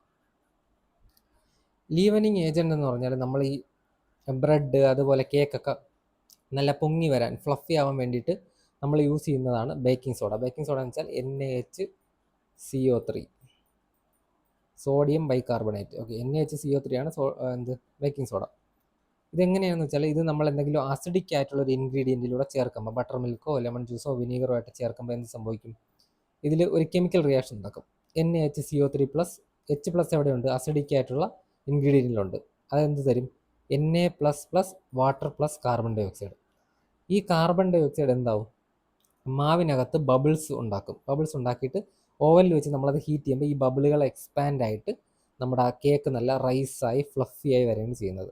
ഓക്കെ, ആസ് ആൻ അൻറ്റാസിഡ് നോക്കുവാണെങ്കിൽ നമ്മുടെ ബേക്കിംഗ് സോഡ നമ്മൾ യൂസ് ചെയ്യുന്നത് നമ്മുടെ ഹാർട്ട് ബേൺ, അതുപോലെ ആസിഡ് ഇൻഡൈജഷൻ ഒക്കെയാണ്. അതായത് നമുക്ക് അസിഡിറ്റി ഒക്കെ വരുമ്പോൾ നമ്മൾ യൂസ് ചെയ്യുന്നതാണ് ബേക്കിംഗ് സോഡ. എന്തിനാണെന്ന് വെച്ചാൽ ബേക്കിംഗ് സോഡ ഒരു ഇതാണല്ലോ, ആൽക്കലൈൻ ആണല്ലോ, ബേസിക് ആണല്ലോ. അപ്പോൾ എന്ത് പറ്റുമെന്ന് വെച്ചാൽ ഈ NaHCO3 നമ്മുടെ വയറ്റിലുള്ള HCl-ആയിട്ട് റിയാക്ട് ചെയ്തിട്ട് ഒരു സാൾട്ടും വാട്ടറും കാർബൺ ഡൈ ഓക്സൈഡായിട്ട് പ്രൊഡക്റ്റ് ഫോം ചെയ്യും. അപ്പോൾ എന്ത് പറ്റും? അതുവഴി ന്യൂട്രലൈസ് ആയി പോകും. എക്സസ് ആയിട്ടുള്ള ഗ്യാസ്ട്രിക് HCl ആസിഡ് ന്യൂട്രലൈസ് ആയി പോകും. ഇനി ഫയർ എക്സ്റ്റിങ്ക്വിഷനായിട്ട് എങ്ങനെ യൂസ് ചെയ്യുമെന്ന് നോക്കുവാണെങ്കിൽ, ഈ ബേക്കിംഗ് സോഡയൊക്കെ ഒരുപാട് ഡ്രൈ കെമിക്കലി ഫൗണ്ട് ചെയ്യുന്ന ഒരു കെമിക്കലാണ്. അതായത് ഡ്രൈ കെമിക്കൽ എന്ന് വെച്ചാൽ ഫയർ എക്സ്റ്റിങ്ക്വിഷേഴ്സിനെയാണ് നമ്മൾ ഡ്രൈ കെമിക്കൽ എന്ന് പറയുന്നത്. ഓക്കെ, ഇതിലെങ്ങനെയാണ് യൂസ് ചെയ്യുന്നതെന്ന് വെച്ചാൽ ചെറിയ ചെറിയ ഫയറിലാണ് നമ്മളിത് യൂസ് ചെയ്യുന്നത്. ക്ലാസ് ബി, ക്ലാസ് സിയിലൊക്കെ വരുന്ന ഫയർ ഔട്ട് ബേസ്റ്റിലൊക്കെയാണ് നമ്മളിത് യൂസ് ചെയ്യുന്നത്. അതെങ്ങനെയാണെന്ന് വെച്ചാൽ ഇവിടെ ഒരു റിയാക്ഷൻ നടക്കും. ബേക്കിംഗ് സോഡ ഹീറ്റിൽ ട്രീറ്റ് ചെയ്യുമ്പം Na2CO3 സോഡിയം ബൈകാർബണേറ്റും സോഡിയം ബൈകാർബണേറ്റ് Na2CO3 സോഡിയം കാർബണേറ്റും അതേപോലെ തന്നെ ഹൈഡ്രജനും വാട്ടറുമായിട്ട് കൺവേർട്ട് ആവും. സോഡിയം ബൈകാർബണേറ്റ് ഹീറ്റുമായിട്ട് വരുമ്പോൾ എന്ത് പറ്റും? Na2CO3+ water plus carbon dioxide. ഈ കാർബൺ ഡൈ ഓക്സൈഡിന് ഒരു പ്രത്യേകതയുണ്ട്. കാർബൺ ഡൈ ഓക്സൈഡ് ഹെവിയറാണ് ഓക്സിജനെക്കാട്ടിലും. അപ്പം നമുക്ക് തീ കത്തണമെങ്കിൽ ഓക്സിജൻ ആവശ്യമുണ്ട്. കാർബൺ ഡൈ ഓക്സൈഡ് ഇവിടെ റിലീസ് ആവുന്ന സമയത്ത് ഈ കാർബൺ ഡൈ ഓക്സൈഡ് അവിടെയുള്ള ഓക്സിജനെ റീപ്ലേസ് ചെയ്യും. ലൈറ്റർ ആയിട്ടുള്ള ഓക്സിജൻ മുകളിലേക്കും പോകും. കാർബൺ ഡൈ ഓക്സൈഡ് എന്ത് ചെയ്യും? ഈ തീയെ അങ്ങ് അണച്ചു കളയും. Okay, who succeeded Ashoka to the throne? അശോകൻ കഴിഞ്ഞിട്ട് മൗര്യ സാമ്രാജ്യത്തിൽ വന്ന അടുത്ത കിങ് ആരാണെന്നാണ് ചോദ്യം. ഉത്തരം ദശരഥയാണ്. ഓക്കെ, അപ്പോൾ നമുക്ക് മൗര്യ ഡൈനാസ്റ്റി ചെറുതായിട്ടൊന്ന് നോക്കാം. മൗര്യ ഡൈനാസ്റ്റി ഫൗണ്ട് ചെയ്യുന്നത് ചന്ദ്രഗുപ്ത മൗര്യനാണ്. 322, 321 BC കാലഘട്ടത്തിലാണ് ഫൗണ്ട് ചെയ്യുന്നത്. അതെങ്ങനെയാണെന്ന് വെച്ചാൽ നമ്മുടെ നന്ദ എംപയറിലെ അവസാനത്തെ എംപറായിട്ടുള്ള ധനനന്ദയെ തോപ്പിച്ചുകൊണ്ടാണ്. ചാണക്യയുടെ സഹായത്തോടു കൂടി ചന്ദ്രഗുപ്ത മൗര്യൻ ധനനന്ദയെ തോപ്പിക്കുന്നു. അങ്ങനെ 322 എന്ത് സംഭവിക്കുന്നു? മൗര്യ ഡൈനാസ്റ്റി എസ്റ്റാബ്ലിഷ് ആവുന്നു. എന്നിട്ട് 322 മുതൽ 298 BC വരെ ചന്ദ്രഗുപ്ത മൗര്യനാണ് നമ്മുടെ പാട്ലിപുത്ര ക്യാപിറ്റലാക്കി ഭരിച്ചത്. അതുപോലെ തന്നെ സെലൂഷ്യസ് നിക്കേറ്റർ എന്ന് പറയുന്നത് നമ്മുടെ അലക്സാണ്ടറിൻ്റെ ഒരു ജനറലാണ്. പുള്ളിയെ തോപ്പിച്ചിട്ടുണ്ട് ചന്ദ്രഗുപ്ത മൗര്യൻ. ഇനി അതുപോലെ തന്നെ ബിന്ദുസാര എടുക്കുകയാണെങ്കിൽ ചന്ദ്രഗുപ്ത മൗര്യൻ കഴിഞ്ഞ് വരുന്ന ആളാണ് ബിന്ദുസാര. 298 to 272 BC ആണ്. അദ്ദേഹം അറിയപ്പെടുന്ന അമിത്രഗഡ എന്നാണ്. അതായത് സ്ലെയർ ഓഫ് എനിമീസ്. ഫോഴ്സ് എന്ന് വെച്ചാൽ എതിരാളികളെ സ്ലേ ചെയ്യുന്ന ആളാണെന്നാണ് അറിയപ്പെടുന്നത്. അതേപോലെ തന്നെ അദ്ദേഹമാണ് സദേൺ ഇന്ത്യയിലേക്കും സെൻട്രൽ ഇന്ത്യയിലേക്ക് ഈ മൗര്യ സാമ്രാജ്യം എക്സ്പാൻഡ് ചെയ്യുന്നത്. ഇനി അശോക ദ ഗ്രേറ്റ് എടുക്കുകയാണെങ്കിൽ 272 to 232 BC ആണ് കാലഘട്ടം. ബുദ്ധിസം ഒരുപാട് എന്ത് ചെയ്തു? സ്പ്രെഡ് ചെയ്യാൻ നോക്കി, ലൈക്ക് പ്രൊപ്പഗേറ്റ് ചെയ്തു. കലിംഗ വാറിന് ശേഷം ബുദ്ധിസം ഒരുപാട് എന്ത് ചെയ്തു? സ്പ്രെഡ് ചെയ്തു. റോക്കും അതുപോലെ പില്ലർ എഡിക്റ്റിലൂടെയൊക്കെ നമ്മൾ നേരത്തെ പഠിച്ചിട്ടുണ്ട്. ഇനി അശോക കഴിഞ്ഞ് വരുന്ന ആളാണ് ദശരഥ മൗര്യ. 232 മുതൽ 224 BC വരെ. അശോകൻ്റെ ഗ്രാൻഡ് സൺ ആയിരുന്നു ദശരഥ മൗര്യ. അതുപോലെ തന്നെ അജീവിക സെക്ട് എന്ന് വെച്ചാൽ നമ്മുടെ ബുദ്ധിസം ജൈനിസം പോലുള്ള ആ ഒരു കാലഘട്ടത്തിൽ, ഈ ബുദ്ധിസം ജൈനിസം ഒക്കെ ഉണ്ടായിരുന്ന കാലഘട്ടത്തിൽ ഉണ്ടായിരുന്ന മറ്റൊരു തരം മതമാണ്, ഒരു സെക്റ്റാണ് അജീവിക സെക്ട് എന്ന് പറയുന്നത്. ഇത് കണ്ടെത്തുന്ന ആൾ, ഇതിൻ്റെ ഫൗണ്ടറാണ് മക്കാലി ഗോസലി എന്നൊക്കെ പറയും. മക്കാലി ഗോസലി എന്നും ഗോസല എന്നൊക്കെ പറയും. ഗോസല. ഓക്കെ, മക്കാലി ഗോസല. ഈ ഒരു അജീവിക സെക്ടിന് വേണ്ടിയിട്ട് ഒരുപാട് കേവ്സ് ഒക്കെ ഡെഡിക്കേറ്റ് ചെയ്ത ആളാണ് ദശരഥ മൗര്യ. അടുത്ത രാജാവാണ് സാമ്പ്രാതി. 224 മുതൽ 215 BC വരെയാണ്. ജെയിൻ അശോക എന്നാണ് അറിയപ്പെട്ടിരുന്നത്. കാരണം അശോക സ്പ്രെഡ് ചെയ്യാൻ ശ്രമിച്ചത് ബുദ്ധിസമാണ്, എന്നാൽ സാമ്പ്രതി സ്പ്രെഡ് ചെയ്തത് എന്താണ്? ജെയിനിസമാണ്. ശാലിശൂക 215 മുതൽ 202 BC വരെ. ദേവവർമ്മൻ 202 മുതൽ 195 BC വരെ. ഈ ഒരു കാലഘട്ടത്തിലൊക്കെ എന്ത് ചെയ്തു? മൗര്യ സാമ്രാജ്യം ഷ്രിങ്ക് ചെയ്യാൻ തുടങ്ങി. ശതധാൻവൻ 195 മുതൽ 187 BC വരെ. ഈ സമയത്തൊക്കെ എന്ത് ചെയ്തു? ഈ മൗര്യ സാമ്രാജ്യം ചുരുങ്ങാൻ തുടങ്ങി. ദെൻ ലാസ്റ്റ് റൂളറാണ് ബൃഹദരഥ. ബൃഹദരഥേനെ ശുംഗ ഡയനാസ്റ്റിയിലെ പുഷ്യമിത്ര ശുംഗയാണ് വധിക്കുന്നത്. അതായത് പുഷ്യമിത്ര ശുംഗ ആക്ച്വലി അന്ന് ശുംഗ ഡയനാസ്റ്റി ഇല്ല. പുഷ്യമിത്ര ശുംഗ ബൃഹദരഥയുടെ ജനറലായിരുന്നു. ഇദ്ദേഹം എന്ത് ചെയ്തു? ബൃഹദരഥയെ അങ്ങ് അസാസിനേറ്റ് ചെയ്തിട്ട് ശുംഗ ഡയനാസ്റ്റി അങ്ങ് ഉണ്ടാക്കി. ഓക്കെ, 187 മുതൽ 185 BC വരെയായിരുന്നു Brihadratha. Okay, the reserve bank of India has its offices in how many locations in India as of April 2025? April 2025 വരെ എത്ര ലൊക്കേഷൻസിൽ റിസർവ് ബാങ്കിന് ഓഫീസ് ഉണ്ടെന്നാണ് ചോദ്യം. ഓക്കെ, ഇതിൻ്റെ ഉത്തരം 33 ലൊക്കേഷൻസിലാണ്. നമ്മൾ ഏതൊക്കെയാണെന്ന് ഇപ്പോൾ നോക്കുവാണെങ്കിൽ ഇപ്പോഴും ഓക്കെ, കറണ്ട്ലി ആസ് ഓഫ് 2026 എടുക്കുവാണെങ്കിലും കറണ്ട്ലി റിസർവ് ബാങ്കിന് 33 ലൊക്കേഷനിൽ തന്നെയാണ് ഓഫീസ് ഉള്ളത്. നോർത്തിൽ ന്യൂഡൽഹി, ജയ്പൂർ, ലക്നൗ, കാൺപൂർ, ജമ്മു, ശ്രീനഗർ, ചണ്ഡീഗഡ്, ഷിംല ആൻഡ് ഡെറാഡൂൺ. സൗത്തിലാണെങ്കിൽ ചെന്നൈ, ബാംഗ്ലൂരു, ഹൈദരാബാദ്, കൊച്ചി, തിരുവനന്തപുരം. ഈസ്റ്റിൽ Kolkata, Patna, Bhubaneswar, Ranchi, Guwahati, Gangtok, Agartala, Shillong, Aizawl and Imphal. West and central എടുക്കുകയാണെങ്കിൽ മുംബൈയാണ് റിസർവ് ബാങ്കിൻ്റെ ഹെഡ് ക്വാർട്ടേഴ്സ്. ആദ്യം എസ്റ്റാബ്ലിഷ് ആവുന്നത് കൽക്കട്ടയിലാണ്. ഓക്കെ, കൽക്കട്ടയിൽ 1935 എസ്റ്റാബ്ലിഷ് ആവുന്നു. ഓക്കെ, 1934 RBI ആക്ട് വഴിയാണ് 1935 കൊൽക്കട്ടയിൽ RBI എസ്റ്റാബ്ലിഷ് ആവുന്നത്. RBI ആക്ട് 1934 പ്രകാരം 1935 കൽക്കട്ടയിൽ RBI എസ്റ്റാബ്ലിഷ് ആവുന്നു. പിന്നെ ലേറ്റർ മുംബൈയിലേക്ക് ഹെഡ് ക്വാർട്ടേഴ്സ് ഷിഫ്റ്റ് ചെയ്യുന്നു. ഓക്കെ, ഇനി അഹമ്മദാബാദ്, ഭോപ്പാൽ, നാഗ്പൂർ, റായ്പൂർ, പനാജി, ബേൽപൂർ അല്ലെങ്കിൽ നാവി മുംബൈ, ഇത്രയും സ്ഥലങ്ങളിലാണ് റിസർവ് ബാങ്കിന് ഓഫീസസ് ഉള്ളത്. ഇനി റിസർവ് ബാങ്കിൻ്റെ ഫസ്റ്റ് ഗവർണർ ആരായിരുന്നു? റിസർവ് ബാങ്കിൻ്റെ ഫസ്റ്റ് ഗവർണറാണ് സർ ഓസ്ബോൺ സ്മിത്ത്. ഇനി നമ്മുടെ ആദ്യത്തെ ഇന്ത്യൻ ഗവർണർ ആരാണെന്ന് ചോദിച്ചാൽ CD ദേശ്മുഖ്. എല്ലാവർക്കും അറിയാവുന്ന ആളായിരിക്കും. CD ദേശ്മുഖാണ് first Indian governor. Okay, why does the parliamentary system prevent executive despotism? Okay, എക്സിക്യൂട്ടീവ്സിൻ്റെ ഡെസ്പോട്ടിസം എങ്ങനെയാണ് പാർലമെൻറ്റ് തടയുന്നതെന്നാണ് ചോദ്യം. ഓക്കെ, ഇനി എക്സിക്യൂട്ടീവ് ഡെസ്പോട്ടിസം എന്ന് വെച്ചാൽ എന്താണ്? എക്സിക്യൂട്ടീവ് ഒരു ഗവൺമെൻറ് അകത്തെ ഡിക്റ്റേറ്ററായിട്ട് ഭരിക്കുന്നതിനാണ് എക്സിക്യൂട്ടീവ് ഡെസ്പോട്ടിസം എന്ന് പറയുന്നത്. ഒരു ഡിക്റ്റേറ്റർഷിപ്പ് എക്സിക്യൂട്ടീവ് കൊണ്ടുവരുന്നത്. അതെങ്ങനെ പാർലമെൻ്ററി സിസ്റ്റം തടയുന്നു? Because judiciary can over ride executive decision without check. ഒരിക്കലുമല്ല, ജുഡീഷ്യറിക്ക് അങ്ങനെ എന്ത് ചെയ്യാനൊന്നും പറ്റത്തില്ല. എക്സിക്യൂട്ടീവിൻ്റെ ഡിസിഷൻ ഒന്നും ഓവർ റൈഡ് ചെയ്യാൻ അങ്ങനത്തെ കാര്യങ്ങളൊന്നും പറ്റത്തില്ല. കാരണം നമ്മൾ പറയുന്നുണ്ട് ആർട്ടിക്കിൾ 122 ജുഡീഷ്യറി എന്ത് ചെയ്യാൻ പാടില്ല? പാർലമെൻറ്റിലെ കാര്യങ്ങളൊന്നും പ്രൊസീഡിങ്സിലൊന്നും ഇടപെടാൻ പാടില്ല എന്ന്. അതുപോലെ തന്നെ ജുഡീഷ്യറി എക്സിക്യൂട്ടീവ് എന്താണ്? ആർട്ടിക്കിൾ 50 പ്രകാരം സെപ്പറേറ്റഡുമാണ്. ഇനി because the prime minister has unlimited power. Prime minister ആർക്കും അൺലിമിറ്റഡ് പവർ ഒന്നുമില്ല. Because executive authority is dispersed among a group of ministers accountable to the parliament. Yes, ഇതാണ് കറക്റ്റ് ആൻസർ. അതായത് നമ്മുടെ executive എന്ന് പറയുന്നത് ഒറ്റയ്ക്ക് ഒരാളല്ല, ഒരു ഗ്രൂപ്പ് ഓഫ് മിനിസ്റ്റേഴ്സ് അല്ലെങ്കിൽ ഒരു ക്യാബിനറ്റ് ആണ്. ഓക്കെ, അവരെന്താണ്? പാർലമെൻറ്റിന് അക്കൗണ്ടബിൾ ആണ്. പാർലമെൻറ്റിൽ നിന്നാണ് എക്സിക്യൂട്ടീവ് പവർ ഡ്രോ ചെയ്യുന്നത്. അതുപോലെ തന്നെ പാർലമെൻറ്റ് ചോദിക്കുന്ന ചോദ്യത്തിന് ഉത്തരം പറയേണ്ടിയും വരും. Because military can intervene in governance. അല്ലല്ല, അതൊന്നുമല്ല. ഓക്കെ, ഇത് തന്നെയാണ് ഉത്തരം. നമുക്ക് നോക്കാം കളക്റ്റീവ് റെസ്പോൺസിബിലിറ്റി എന്താണെന്ന്. കളക്റ്റീവ് റെസ്പോൺസിബിലിറ്റിയാണ് ഞാനിപ്പോൾ പറഞ്ഞ ക്യാബിനറ്റ് സിസ്റ്റമാണ്. അതായത് ഒറ്റയ്ക്ക് ഒരാളല്ല, ഒരു ക്യാബിനറ്റ്, ഒന്നിൽ കൂടുതൽ ആൾക്കാർ ചേർന്നാണ് ഭരിക്കുന്നത്, ഡിസിഷൻസ് ഒക്കെ എടുക്കുന്നത്. അപ്പം എന്താണ്, ഒരിക്കലും ഒരു സോളോ ഓട്ടോക്രാറ്റ് അവിടെ ഉണ്ടാവുന്നില്ല. ലെജിസ്ലേറ്റീവ് അക്കൗണ്ടബിലിറ്റി നോക്കുവാണെങ്കിൽ എക്സിക്യൂട്ടീവ് പവർ ഡ്രോ ചെയ്യുന്നത് ലെജിസ്ലേച്ചറിൻ്റെ പാർട്ടാണ്.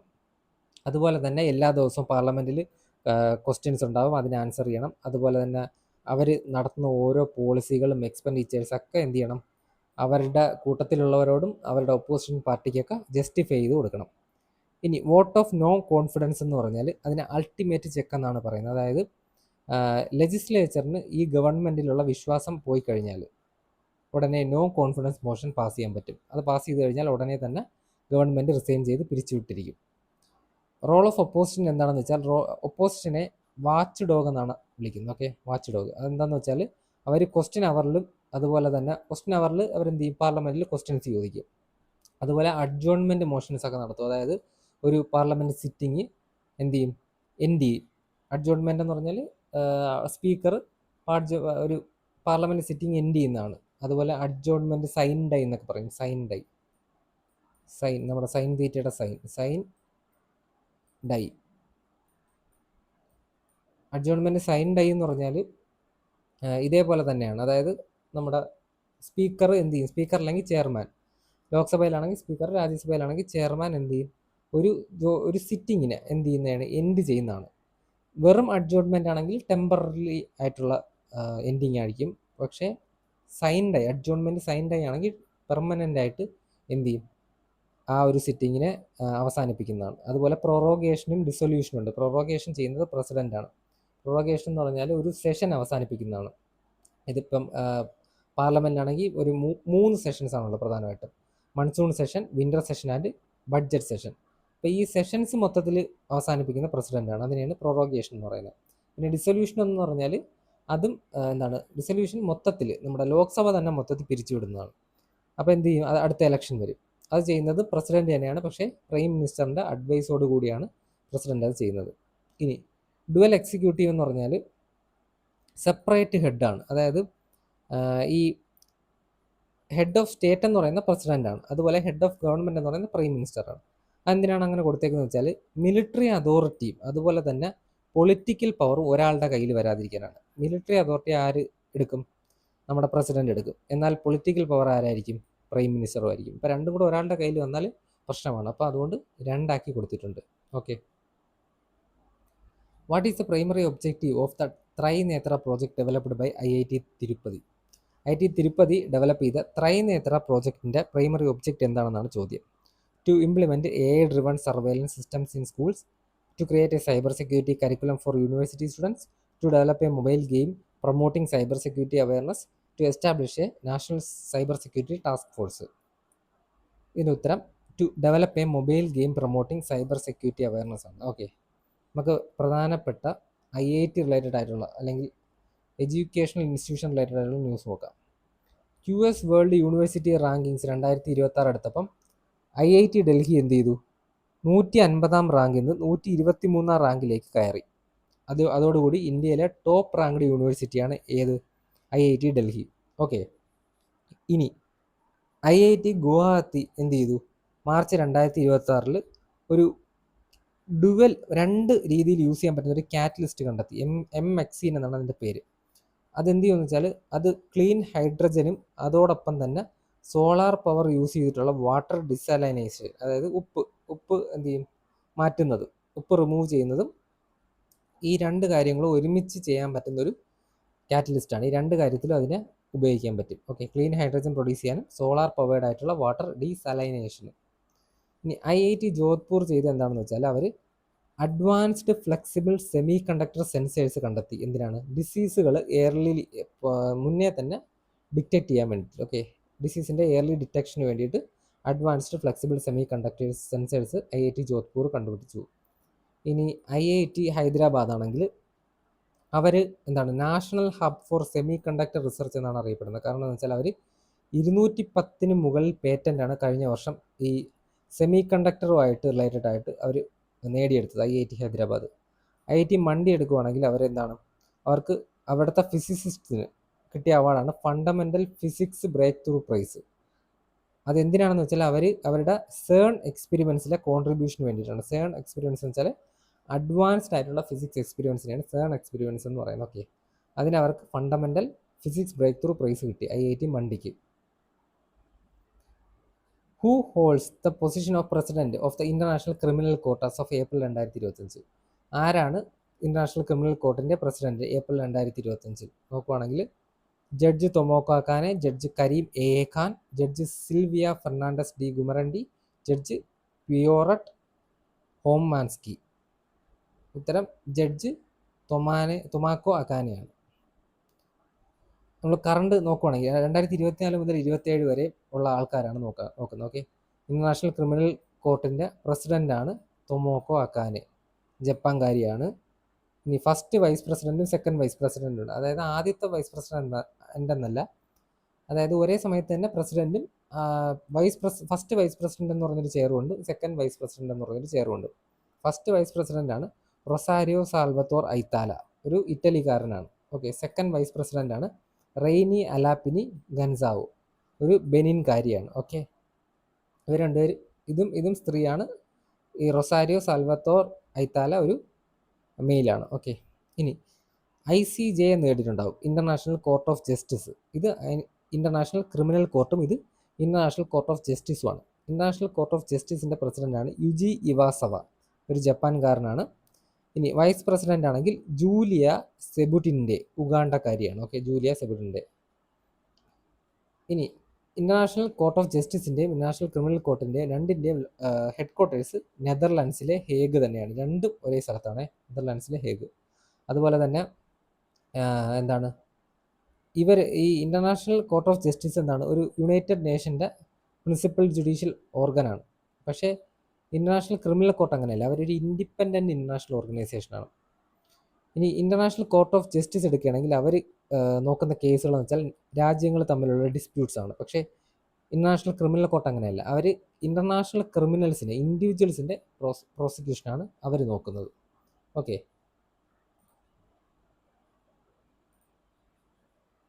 അടുത്ത question, how can A foreigner who has lived in India for 12 years acquire Indian citizenship? ഇന്ത്യയിൽ 12 വർഷം താമസിച്ച ഒരു ഫോറിനറിന് എങ്ങനെ ഇന്ത്യൻ സിറ്റിസൺഷിപ്പ് അക്വയർ ചെയ്യാമെന്നാണ് ചോദ്യം. By birth, by naturalisation, by descent, by registration. Okay, ഇതിൻ്റെ ഉത്തരം നോക്കുകയാണെങ്കിൽ ബൈ നാച്ചുറലൈസേഷൻ ആണ്. നമുക്ക് ഓരോന്നും ഡീറ്റെയിൽ ആയിട്ട് നോക്കാം. ബൈ ബർത്ത് എന്ന് ഉദ്ദേശിക്കുന്നത് ജനുവരി 26, 1950 ജൂലൈ 1, 1987 മുന്നേ ഇന്ത്യയിൽ തന്നെ ജനിച്ച ഒരാളാണ് എങ്കിൽ അയാൾ ഒരു ഇന്ത്യൻ സിറ്റിസണാണ്. ഇനി 1987 ശേഷമാണ് ജനിച്ചത് എങ്കിൽ അദ്ദേഹത്തിൻ്റെ ഒരു പാരൻറ്റ് എന്തായാലും ഇന്ത്യൻ സിറ്റിസൺ ആയിരിക്കണം, എങ്കിൽ അവർക്ക് എന്ത് കിട്ടും, ബൈ ബർത്ത് ഇന്ത്യൻ സിറ്റിസൺഷിപ്പ് കിട്ടും. ഇനി 2004 ശേഷമാണ് ജനിച്ചത് എങ്കിൽ 2 പാരൻസും എന്താണ്, ഇന്ത്യൻ സിറ്റിസൺസ് ആയിരിക്കണം. അല്ലെങ്കിൽ ഒരാൾ ഇന്ത്യൻ സിറ്റിസണും അതുപോലെ മറ്റേ ആൾ എന്താവണം, ഒരു ഇല്ലീഗൽ മൈഗ്രൻ്റ് ആവരുത്. ലീഗൽ മൈഗ്രൻ്റ് ആവുന്നതിന് കുഴപ്പമില്ല, പക്ഷേ ഇല്ലീഗൽ മൈഗ്രൻ്റ് ആവരുത്. ഈ കണ്ടീഷൻ സാറ്റിസ്ഫൈ ചെയ്യുകയാണെങ്കിൽ അവർക്കും എന്ത് കിട്ടും, ബൈ ബർത്ത് തന്നെ എന്ത് കിട്ടും, ഇന്ത്യൻ സിറ്റിസൺഷിപ്പ് കിട്ടും.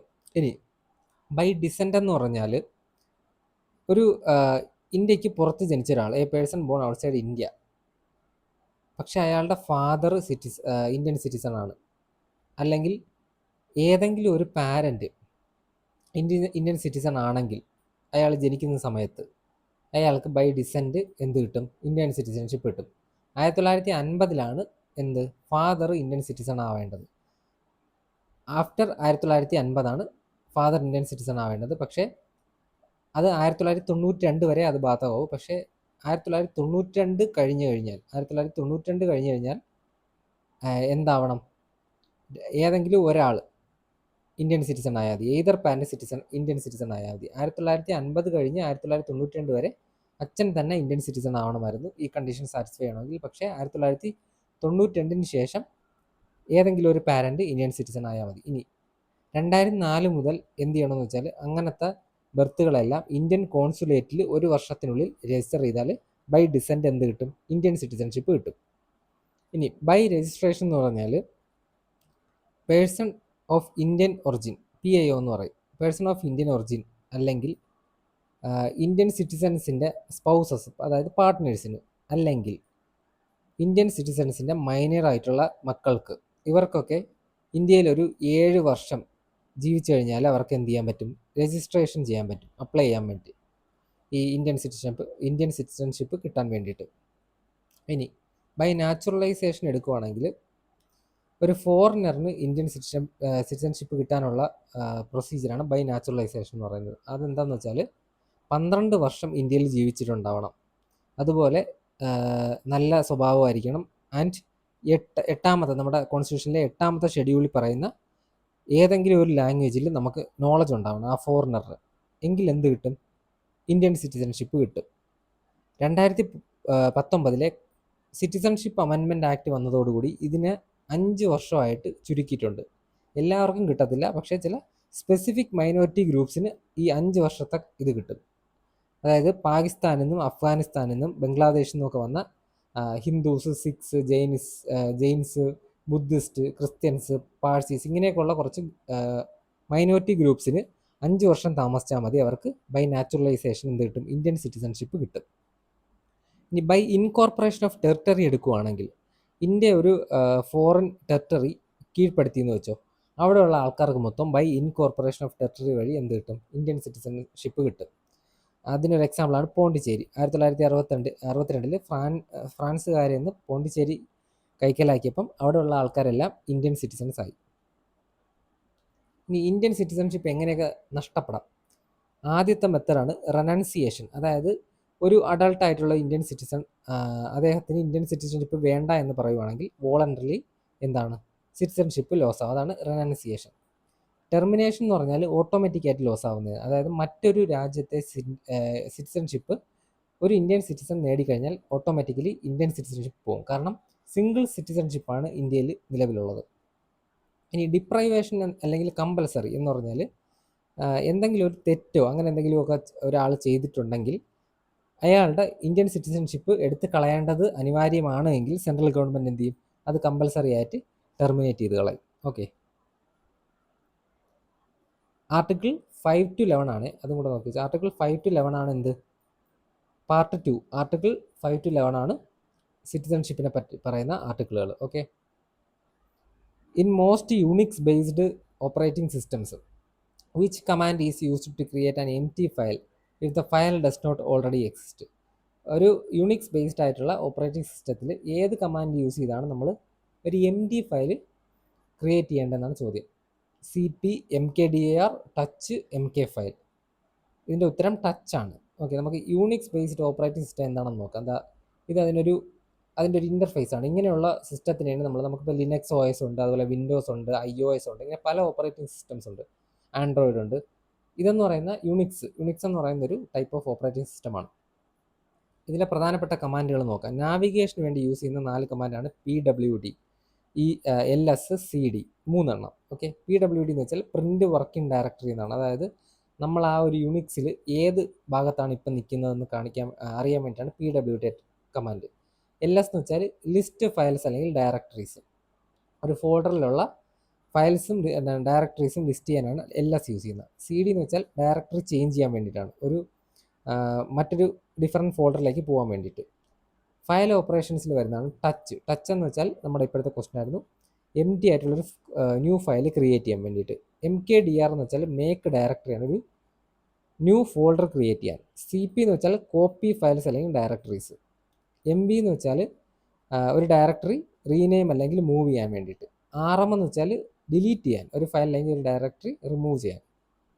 ഇനി വ്യൂയിങ് ടെക്സ്റ്റിന് വേണ്ടിയിട്ടുള്ളതാണ് ക്യാറ്റ് എന്ന് വെച്ചാൽ ഒരു ഫയലിലെ മുഴുവൻ എൻ്റെ കണ്ടന്റ് ഡിസ്പ്ലേ ചെയ്യാൻ വേണ്ടിയിട്ടുള്ളതാണ്. ലെസ് എന്ന് പറഞ്ഞാൽ ഓരോ പേജ് വീതം, ഒരു ഫയലിലെ ഓരോ പേജ് വീതം അറ്റ് എ ടൈം കാണിക്കാൻ വേണ്ടിയിട്ടാണ് ലെസ്.